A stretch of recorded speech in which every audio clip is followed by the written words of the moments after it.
শুভ সন্ধ্যা সবাইকে। সবাই কেমন আছো? আশা করছি ভালো আছো, আমিও ভালো আছি। সন্ধ্যা হয়ে গেছে আর দেখো মাকে সন্ধেও দেখিয়ে দিয়েছি। আর এখন আমি খাবো কফি। জানো তো, তোমরা হয়তো শুনলে অবাক হবে যে এই কফিটা আমি আজ প্রথম খাচ্ছি। এর আগে খেয়েছিলাম নেসক্যাফেটা, তা এটা আমি আজকে প্রথম খাচ্ছি। জানি না কেমন হবে। তোমরা মোটামুটি কফি বানাতে সবাই পারো, আমিও যেমন পারি তাই তোমাদের সাথে শেয়ার করলাম। এর আগে না আমি কফি দুধের সাথে ফুটিয়ে খেতাম, সেটা আমুল দুধ হলেও গরম জলে গুলিয়ে খেতাম। এবার আমি দেখলাম এখন সবাই এইভাবেই করে, ওই জন্য আমি আগে চামচ দিয়ে গুলতাম, এখন আর ওইটা কিনে নিয়েছি। কি বলে ওইটাকে, আমি না নামটা ভুলে গেছি, তোমরা জানলে একটু কমেন্টে জানিও তো। আর জানো তো, এই কাপটা না আমি নাচ করে প্রাইজ হিসেবে পেয়েছিলাম।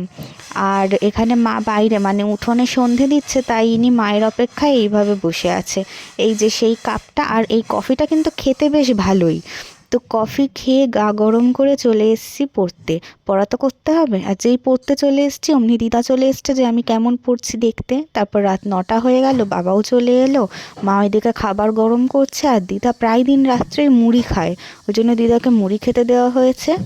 আর আমরা রাত্রে খাচ্ছি মাছ আর রুটি, এটা দুপুরেরই মাছ, মা রাত্রেও গরম করে নিল।